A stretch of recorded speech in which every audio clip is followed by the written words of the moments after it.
Hello, you wonderful people, and welcome to another episode of Super-Fanta-Fi. This being a show where I talk about TV shows of the supernatural, fantasy, and/or science fictional genre. For today's episode, I'm going to talk about the latest episode of Penny Dreadful City of Angels. A lot of really interesting things went down in this episode, so let's break it down.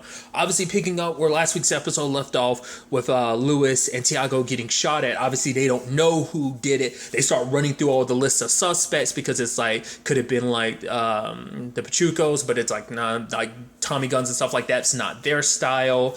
And then it's kind of like, could it be the because like they were basically like running through the list. It's like, yeah, like there's a shit ton of people that one is dead, but Lewis thinks it was the Nazis. So for him, it's just like, you haven't seen what I'm capable of yet. So for him, he's kind of going full throttle with this whole situation. Even has a sit down with Goss and tells him like, oh, like puts his gun on the table and everything. Goes, oh, you want to kill me? Then kill me. Don't come after my friends or my partner. Come after me. Because he's like, I've got everything that everything that you're all about and you're doing. I know what you're doing. Townsend, City Hall, the church, the temple, and everything. He's like, I know what you're doing, but even then, it's like Goss never loses his composure. Even going as far as saying like he knows certain things about Lewis. He knows. Lewis has 2 kids. He knows exactly where Lewis's son is, even knowing that Lewis's son doesn't talk to him. Even your daughter, who's already got 2 children, making you a grandfather, but you're about to be another grandfather because she's pregnant, and he knows exactly where she lives as well. So it's just kind of like yeah, we know where Brian. We don't know where Brian is. You got to hit him, sure, but eventually we're going to track him down and pluck whatever we can from that neurotic head of his. But just obviously like, it's that thing of like Lewis trying to control himself because obviously he's got the gun in his hand at one point. Just like, would it be easy? I mean, it won't solve his problems if he just killed Goss right now. But like I said, the entire time Goss just never lost his composure. He was the one that was kind of in control. Because there was a whole thing about like, there's going to be a point later on when you look back at this point where you walked into the lion's den and stuff like that. Which obviously for him, it's like, the fact of the matter is, Lewis was saying we're cockroaches. The fact of the matter, you squish us, we just run to the corners. He's like, the fact of the matter is, it's not the lion you should be watching out for in the den, it's the roaches. So, and he kind of, bounces. So I thought that was kind of an interesting thing. At the same time, there's a whole situation with Tiago's spending time with, Molly. Obviously, she wants more from it's that situation of like, they have to keep their relationship secret and stuff like that. And, she kind of wants things to be more public because it's like, that time at the pier, she's like, that was the moment I fell in love with you because you allowed me to just be plain Molly. And she's like, I kind of want that again. So they want to kind of go out and celebrate. At the same time, there's the whole situation with Maria, the whole Elsa. There's even the whole thing of like, Peter actually regretting what he did. He's like, oh, like I shouldn't have done all this. The fact of the matter is I took their mother away from them. And then at the same time, I brought you and Frank in. He was just kind of like, we shouldn't have done this type of situation. So, or at least not have done this so soon. But it's like, oh, let's go to the movies, a Peter Pan movie with the kids. Oh, Tom would love that and stuff like that. And, Elsa just being mean, knocking over a glass and be like, oh yeah, pick it all up, Maria. The fact of the matter is, do you know who I am? And she's like, no, but eventually I will. But given enough time, I will know exactly what you are or something like that. And she's like, yes, but by the time you do, it'll be too late. So just a lot of like foreshadowing in that conversation of just kind of like, oh, like shit's really going to hit the fan soon enough, so it's like by the time you're ready, it's going to be too late. So she actually gets home from like dealing with all of that, and she goes to Raul because like for him, I thought it was kind of interesting because for him, he's like, ever since I came back from the hospital, I haven't felt right. He's like, I feel like I have a purpose, I just don't know what it is. And part of me was like, could this be residuals left over from the whole situation with her kind of whispering in his ear? Like, is there some remnant of it left still? Like, is it like that compulsion? Is it still there? It's still active. It's just not fully active. It's just there and kind of in the back of his subconscious. That's what I was kind of wondering. But part of me also wondered, like, is it because, like, in his own right, Raul is going to play a pivotal role in everything that's to come? Because remember, the whole thing was supposed to start because it's supposed to be brother kills brother. And it's like, well, Tiago never killed Raul. Came close, but still, So there's a whole aspect to it. But his mom just kind of, she's like, I've been dealing with like, that German witch all day. So it's like, how about we just go out and enjoy, our time, enjoy ourselves and stuff like that.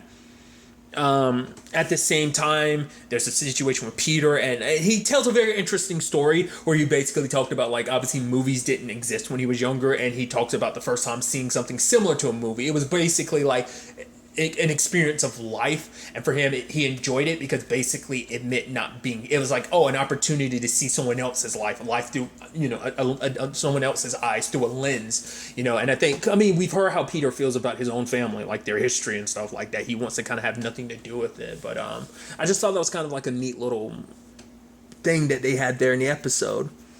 At the same time, with all of this, the moment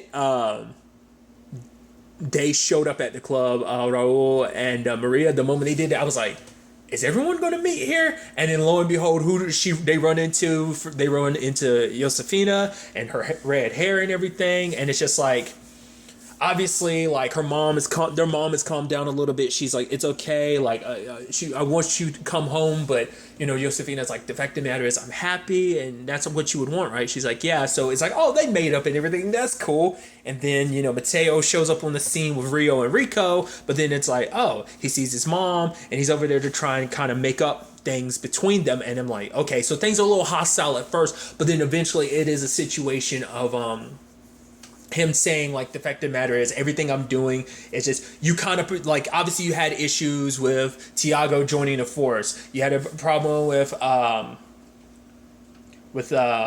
Raul doing what he's doing, or Josefina and with the temple. The fact of the matter is, but you've kind of almost like accepted them all now, so it's like a thing of just kind of accept me as I am now. Like, the fact that, because she was saying, like, he's not a man, he's dressing like a man, but he's not a man, like, it takes more than that to be a man and stuff like that. So it was interesting. And then obviously, once again, it's like it's almost like this weird, interesting thing where, like, Rio will Magda will constantly pop up around around Maria. I mean, to be fair, like I said, it's like all this kind of centerfolds around her and her entire family to a certain extent. So I just thought that was kind of a fascinating aspect, especially when it's like, and then it was like, I was like, okay, they're all going to be under the same roof, because they literally haven't all been on, at least on camera, they have not all been under the same roof since like earlier in the season. That's I want to say the whole situation with after Mateo and the whole Josefina situation, like, I want to say that was the last time we over the course of the show saw them all together in one spot. So the mom was like, all right, just tell me that Tiago and Molly are going to be, and lo and behold, they're there. He sees his mom. It's like, oh yeah, this is Molly, hiding the whole fact that she's from the temple and everything. But then eventually Maria figures it out, gets pissed. Obviously, Mateo and Josefina come over, and that becomes a bigger issue, and it's just shouting back and forth, because it's like, why don't you, like, fire a bullet at me, Mateo, kind of referencing what happened to Raul, and then, like, it's like, and Tiago's like, why don't you slit my throat? Obviously, Raul is trying to keep the peace between all his siblings, and obviously there's a whole thing between Josefina and Molly. It's like, why didn't you tell me? She's like, I was trying to. It's like, you couldn't find the words. So, Maria being pissed because Molly, it's like, you've already corrupted my daughter, now you're trying to corrupt my son, my soul, my angel, and which is so sad, because they were having such a nice, like, warm heart, like, moment. The whole thing about calling him Pinocchio when he was a kid, because Tiago would constantly lie all the time. But it's so sad to see kind of things kind of get flipped like that. But then that moment, like, Tiago just had enough, because for him, it's like, I'm never enough in whatever regards, it's like, I'm not Chicano enough, I'm not white enough, I don't believe enough, because I don't believe in God, I don't believe in Santa Muerte, which obviously is so interesting considering the fact is that, the mark on your chest. But for him, it's like, he's always lived in the war. He's always spent so much of his life feeling like he's not enough. I'm not enough to be a cop or this or that. So it's like, and it was something, once again, it's something Raul had brought up earlier in the season of, like, show your brother some respect. He's kind of torn between two worlds, a part of both yet accepted by neither, being a cop or being a Chicano. So it was interesting. But whatever that, like him standing up like that, being like, the fact of the matter is, if this is the woman sitting right here is the woman I love, and if that's kind of just not enough for you, can turn your backs and walk away. But this is who I am. And then she's like, Jesus, you should have been a priest. And then they're like, oh, like, she's like, 3 boys and none of you are priests. And then, Mateo was like, maybe or it was either him or Raul. I think it was Mateo that was like, maybe she's the priest, saying Josefina is. And, and it's like in that moment, just all the tensions kind of go away. It was actually interesting because at first, like when it was just Maria, Raul, Mateo, and Josefina there was a smile across Rio's face. But then the moment Tiago walked in, that's why I'm like, I'm not sure. Because once again, I said it before, like, it's just, I don't know. I don't know whether it's because of Santo Muerte's mark on him, whether it's just like maybe he's kind of a blind spot for Rio, or maybe it was particular Molly being there. Like, I don't know. It seemed like I guess because everything was kind of fine. I don't know. Maybe it seemed like you wouldn't want things to be okay. So like Tiago showing up, I thought, but like the look on her face, once again, it's like, I constantly bring this up every episode. It's like every time something goes down, there's like a look on her face. It's almost like nothing's going according to plan. This isn't the first time she had one in this episode, but it was just kind of like, what was it in that moment that just seemed like it wasn't? I don't know. Maybe I misinterpreted. Maybe it was kind of, but it just seemed like none of this is 100% what she wanted. Because I don't think she wanted that family united. She needed that family divided, especially because she's using Mateo as a pawn and everything. So it's like she needs them at each other's throat and divided. But I guess maybe she had a feeling like when Tiago showed up, he'd be what kind of unifies his family, I don't know. Because earlier in the episode, she's talking to Townsend, and obviously he's talking about the fact is all these people hate him, and it's just like, no one could ever love me, and he kind of breaks down a little bit. And then, like, Alex, Magda, has this look on her face, like, she almost kind of rolls her eyes, and she's like, I love you, sir. And Kurt does too, I'm sure of it. And I'm like, that's so interesting. She looked like she just had to look like, oh my God, I got to baby this human. All right. The things I do for my plan. I love you, Towns. Oh God, I love you so much. Like I thought that was just so interesting. But obviously it's like, oh, the one thing you have to do. And she's like, to make this all happen, you only have one option, and that's to go see your father. So he reluctantly goes see his father, who's played by Brian Dennehy. I think that's which obviously R.I.P. I only know that because obviously like he's the actor who plays Dom on The Blacklist. He's popped up in other things too. So I was just like, the moment I was like, oh yeah, because I know he passed away this year. I believe it was this year. But nevertheless, it's the conversation didn't go the way he thought it was. Because obviously his dad kind of made himself a name because it's like, oh, you basically were a foundation for what is Los Angeles. So for him, it's like, the fact of the matter is you've done so much, and he's like, I just kind of want to continue that legacy with the motorways and everything. And he's like, you saying that the motorways are the future is nothing special because that's super obvious. But for him, it's like the next step is aviation. So for him, it's like, you are never going to be good enough. Like you want to sit here and act like you're thinking big scale, but you're not. He's like, you want to think the reason why I won't support you is because it's not because you're fat, ugly, or gay. It's because you're weak, and I never back a losing horse. And it's like, in that moment for his dad to say all that, part of me wonders, is this what Magda, aka Alex, wanted to happen?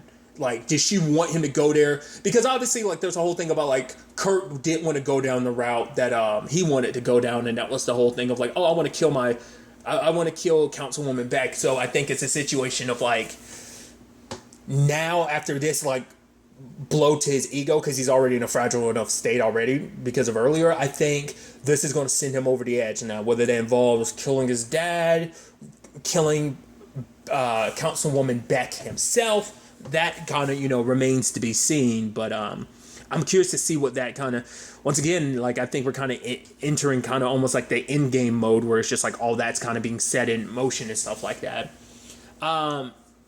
It's actually interesting. The moment his dad mentions his line, he's like, oh, the only way you're going to go up against Councilwoman Beck is if, like, basically if a race war starts, which a little bit of that was kind of starting earlier in the season, obviously at the beginning, but it's like, he's like, basically that's the only thing that's going to win this for you, because it's going to put, like, Mexican people in a very bad light. So that could be enough to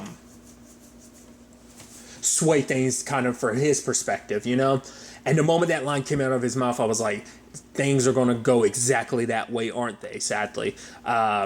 Once again, all the moving chess pieces, because it's like, okay, so there's everything with Peter. Elsa hasn't fully pushed him in the direction I think she wants him to go, but I think stuff is going to eventually, she's got to be manipulating.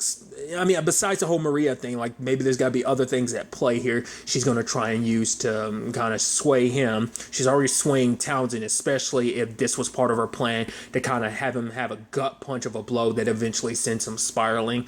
Obviously, like as Rio, she's manipulating Mateo, you know, so it's like, all right, just the question is like, you see the moving, you see what pieces are moving, you just don't know in what shape or form they're moving, you know, and where to. So there's all of that. Then there's a whole situation with Lewis, who's transporting home dude who's accused of all the killings and stuff like that. And obviously the chief is basically like, just get this done, drop them off, say adios, and just don't make no grief. Basically, I don't want something from this situation. And obviously you can tell something was up because like literally every cop was looking, like, you know, it's like, I was like, oh, like I expected them to do something, but especially because it's more so because of Riley. I think, well, it might be a combination of the Hazlitt stuff and Riley that makes them all kind of look very mobbish in that moment. But so there's this, you know, you just had a bad feeling about it the entire time. I was like, oh, this isn't going to be. And then like you see them in a neighborhood. I was like, that looks like the neighborhood the motorway is going to be built through. Is it out? And they handcuff Lewis. They take his gun. And there's the whole situation of as they do that, they hang home dude. Just not just hang him, they lynch him. And it's just like, this is going to be the powder keg moment. And it's so sad because like obviously they like shift constantly between like everything with the Vega family being united, and then they keep flipping back and forth between this atrocity happening and the Vega family being united, because obviously this next moment is going to be something that not only upheavals the entire city, it's going to upheaval that family because they're kind of on different sides. Because there was even that conversation between Tiago and Rico, because he was like, the fact of the matter is I'm off duty today. Rico's like, me too. And he's like, but I will be back on duty tomorrow. And Rico's like, no, that's the way that things are. That's the way of things, isn't it, amigo? So it's kind of like that in itself is kind of foreshadowing as well about like probably like the next day. It's like I said, it all like I said hits the fan. So what that turn, I mean, we know what that's going to turn into, like the spark that's going to ignite. The question is, like I said, just like what that necessarily means fully for the dynamic of the Vega family. So there's that. There's also the whole situation with like Ryan, the smart kid that, you know, Dottie's looking after. The fact of the matter is, Lewis had met with Berman, and you know, and I like that line of like, oh, like when you want to be friends, it's friends for life. And then Lewis is like, okay, friends for life, and it's kind of signifying like, oh, when the time comes, even when this is all said and done, you'll get my support in this situation, but going forward, like forever. Like you're always going to be associated with us. So when I come calling, you kind of have to answer my call. That's what friends are for. So it's kind of like, kind of making a deal with the devil, for the devil, kind of almost like the devil you don't know for the devil you do know type of situation.